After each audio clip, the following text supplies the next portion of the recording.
25 de noviembre se celebra el Día de la No Violencia contra la Mujer. Y mi amiga Gilda Passotti, abogada y animadora bíblica de grupos juveniles, me comentó que con unos chicos y chicas de la capilla Nuestra Señora de Itatí, de General San Martín Chaco, están trabajando este mes el tema de la no violencia y me pidió si podía grabarles un video. Por eso grabo este video a pedido de Gilda, pensando en los chicos y chicas, pero lo comparto con todos mis amigos. Creo que el tema de la violencia es un tema bastante complicado, porque la violencia siempre está presente. Cuando uno está contemplando un paisaje en el campo y dice cuánta paz, cuánta serenidad, cuánta armonía, es porque no alcanza a ver la guerra terrible de bacterias, de insectos, de plantas que se comen unas a otras, que avanzan sobre los territorios. Violencia también de alguna forma ejercemos nosotros cuando aramos un campo, cuando podamos un rosal. La violencia forma parte de nuestra existencia, pero hay violencias y violencias. Hay violencias que se realizan pensando en un bien mayor, en una producción mejor. En cambio, hay violencias que son realmente violencias sin sentido y sobre todo aquellas que no respetan la vida y la identidad de las personas. Si leemos la Biblia, vamos a encontrarnos una cantidad impresionante de escenas de violencia. Y esto es muy interesante, porque la Biblia muestra al ser humano tal cual es, no idealiza al ser humano. Pero yo quisiera invitarlos a que, preparándonos para este 25 de noviembre, volvamos a releer el primer libro de la Biblia, el libro del Génesis, y seamos capaces de descubrir ahí las escenas de violencia y cómo Dios interviene también en esas escenas de violencia. Hay violencia cuando en el capítulo 3 la serpiente engaña a la mujer y a su marido a través de ella.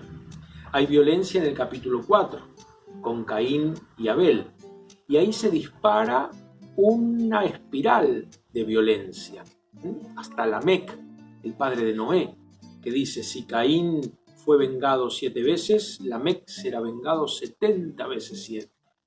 Noé y el diluvio, una terrible escena de violencia.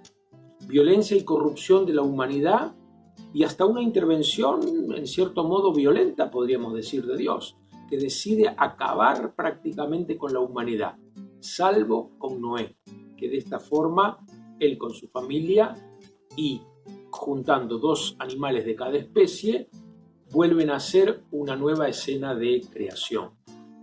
Hay violencia entre Sara y la madre del primer hijo de Abraham, porque Sara le había ofrecido a su esclava para que le diera un hijo, pero después se pone celosa y la expulsa. Y la pobre va al desierto y Dios tiene que salir a defenderla, a protegerla. Hay violencia en el relato de Sodoma y Gomorra. Violencia de los habitantes de Sodoma que quieren violar a los huéspedes, no por un placer sexual, sino para humillarlos. Es una sexualidad violenta, no es una sexualidad de gozo. Hay violencia en ese fuego que devora las ciudades. Hay violencia en Abraham, que piensa que debe sacrificar a su hijo Isaac y Dios le detiene la mano a través del ángel.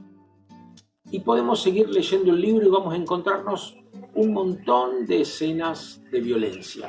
Sin embargo, Dios va actuando a pesar de esa violencia. También en medio de la violencia, la gracia de Dios actúa.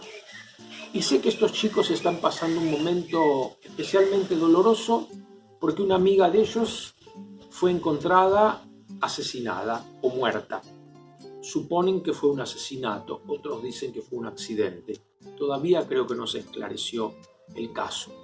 Pero ellos están sufriendo por esta chica que a tan corta edad perdió la vida. ¿Cuántas víctimas de la violencia? ¿Cuántos femicidios? ¿Cuántas violencia, a veces no física, pero sí verbal, que se realizan con personas por su orientación sexual, por sus gustos, por su forma de vida? Freud dice por ahí que el primer humano que, en vez de arrojar una piedra, insultó a su enemigo, creó la civilización. No fue una piedra, no fue un golpe, pero fue un insulto. También ahí hay violencia. La civilización está transida de violencia. ¿Cómo podemos hacer para cambiar esta espiral de violencia? ¿Cómo podemos hacer para reorientar esta violencia? Para que esto no sea algo que termine acabando con nosotros. ¿Cómo podemos hacer?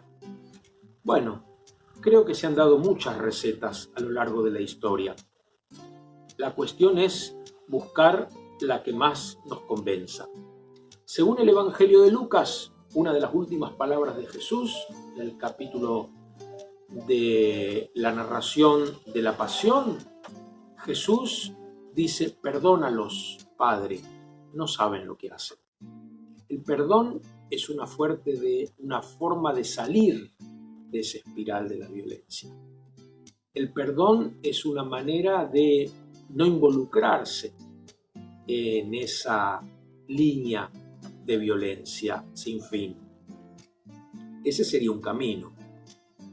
Otro camino es la comprensión, ponerse en el lugar incluso del violento.